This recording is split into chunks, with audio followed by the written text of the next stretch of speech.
So this happened a couple of years ago. I was having lunch at a very nice fine dining restaurant. A celebrated restaurant in a luxury hotel in the city. It was a nice sunny Sunday, lazy Sunday on a cold winter December.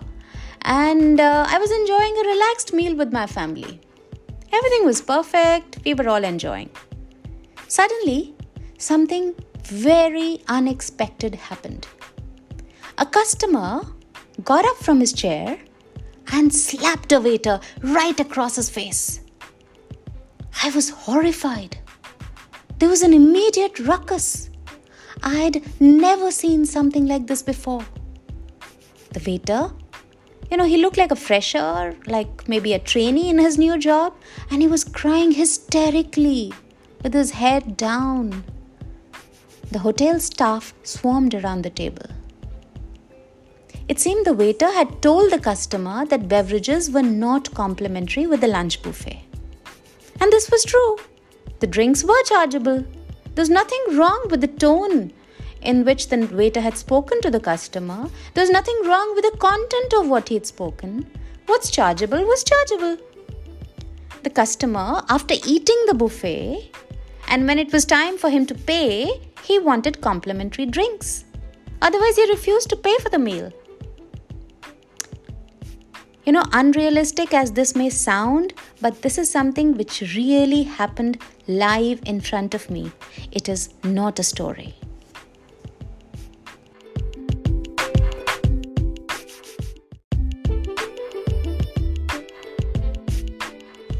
Unfortunately, the truth remains that customers like this are actually relatively common. Sometimes I wonder, are they just looking to pick a fight? Do they just want to fight for no reason? Because they're always dissatisfied, no matter what you do. And they can be quite mean in showing this dissatisfaction. How do you deal with such customers? If you're in a client-facing business, you can relate to this. If you're dealing with customers and clients on a regular basis, a burst of hostility is bound to come someday or the other in your face. How do you handle it? How do you keep calm and look for a solution? Can you take your staff side, or do you need to take your client side? Or can you take both sides, your staff and the clients, at the same time? When do you make a concession? When do you refuse to budge? And most importantly, what's the best way to recover from all this? In this podcast, I'm going to share 3 simple steps on how to handle unhappy or difficult or dissatisfied customers. What are the do's, what are the don'ts, when to give in and when to assert yourself. So stay tuned.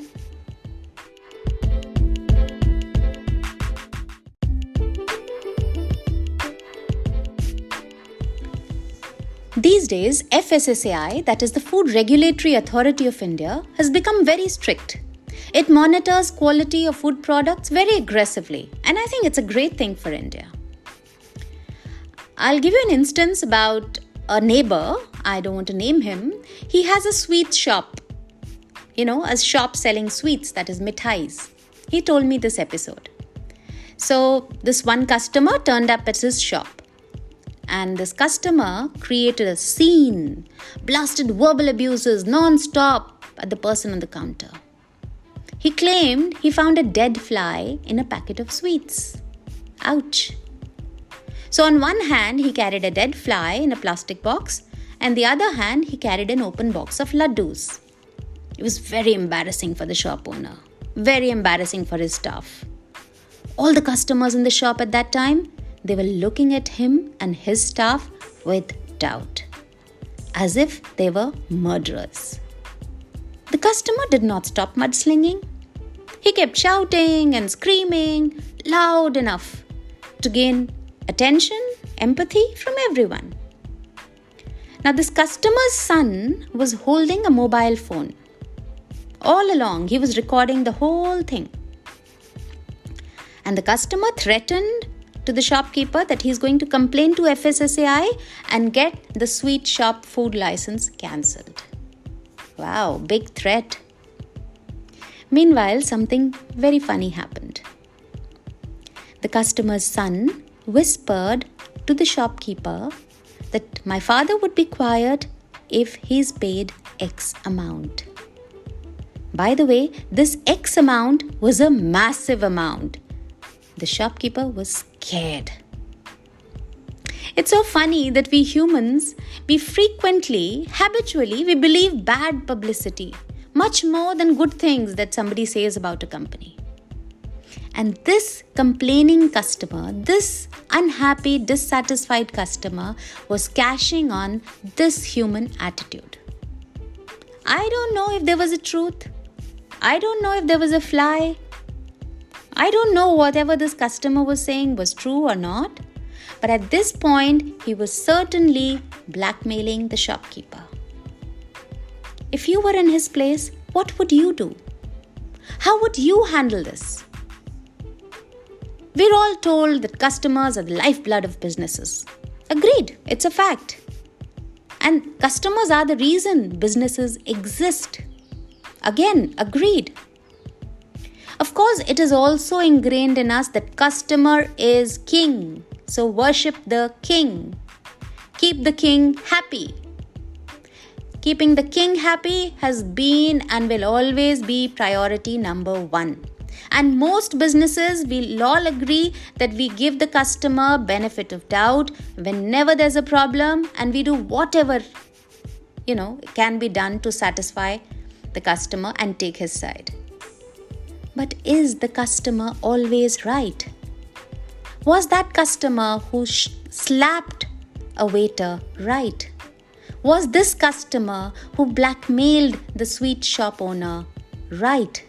Is the king free to engage in dysfunctional, thoughtless, or abusive war of words with any business or its employees at his whim, at his fancy? When is enough enough? What do you do if you are suddenly on the receiving end of a violent stream of abuses by a customer? Think about it. What do you do?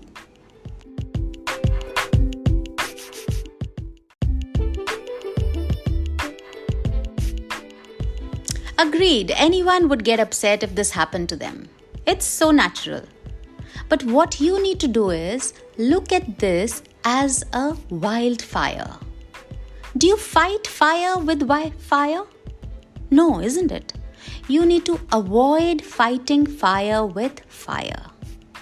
So in every podcast, I share tips and tricks on how to better your communication skills, how to handle difficult situations effortlessly and naturally. Like I promised in this episode, I'm going to share a magic tool.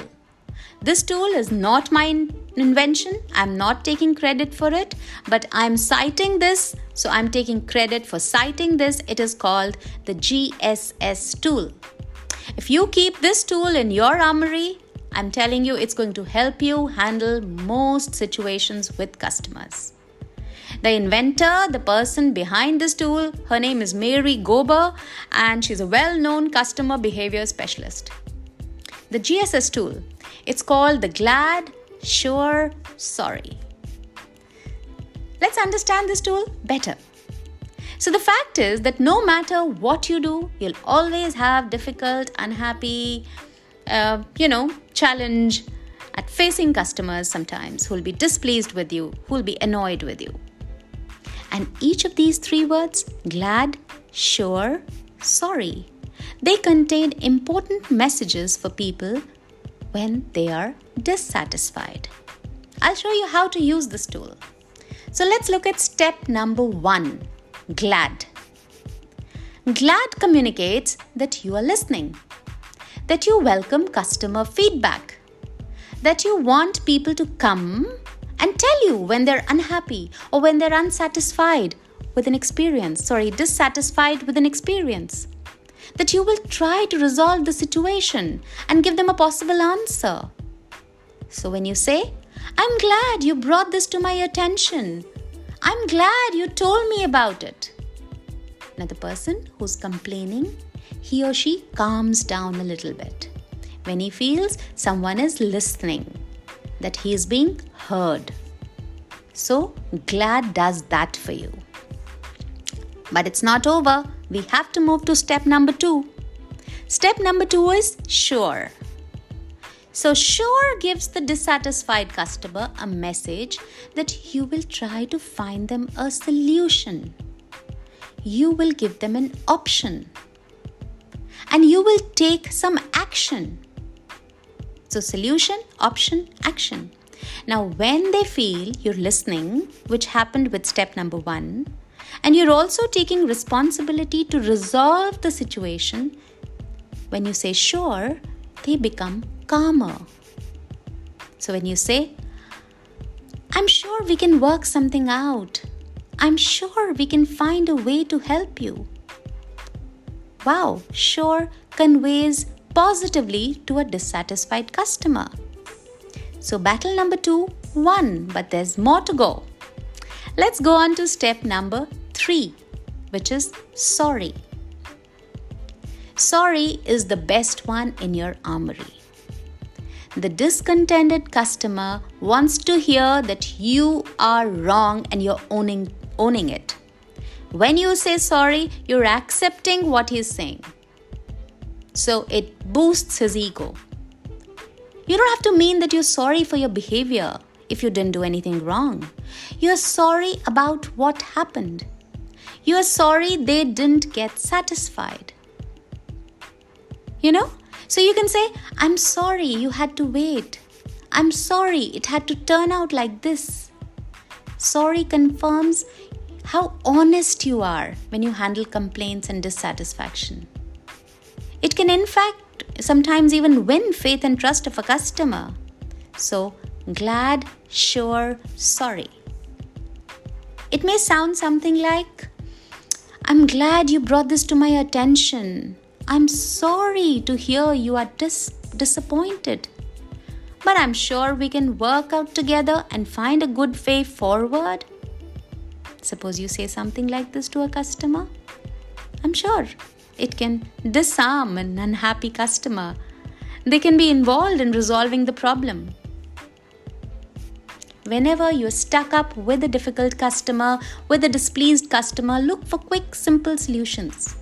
Give them options. Ask them what they feel would be an acceptable solution. That way, something solid to work for. You have something solid to work towards. But sometimes you have to be assertive and get your message across. If the customer is trying to prevent you from getting your word in, you have to respond firmly, clearly, confidently. I'm not saying it's easy, but we all learn with practice, don't we?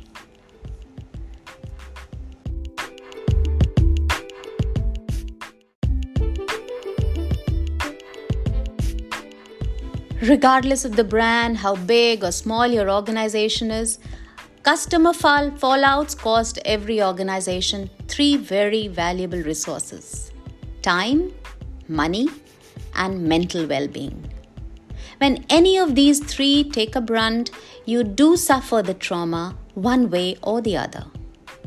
Encountering an unhappy customer can be a very, very stressful experience. So it's important to take a breather afterwards. Take care of your mental health.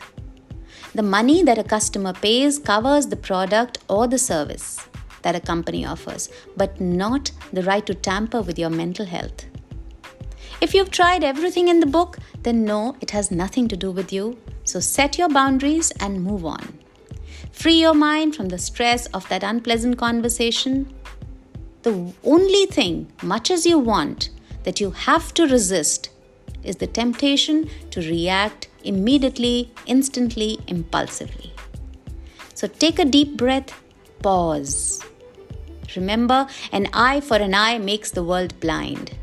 So don't try fighting fire with fire. When replying to an unpleasant message of a customer, do whatever it takes to gain distance before you hit that send button.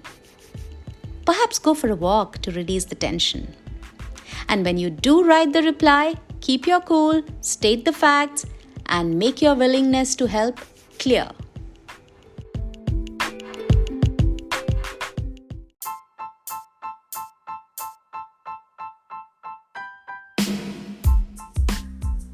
Thank you for listening to this episode of Communicate 101 Speaking Writing Tips with Sarika Singh. If you want to be notified of upcoming episodes, be sure to hit the subscribe button and follow the podcast. I'll be back to share more stories, more life experiences, and more communication tips every Friday. If you want to reach me or connect with me, just put your comments in the comment box below or mail me at info@sarikasingh.in. I know you're going to rate and review this podcast, so a big thank you in advance. Stay tuned and think about what we talked today.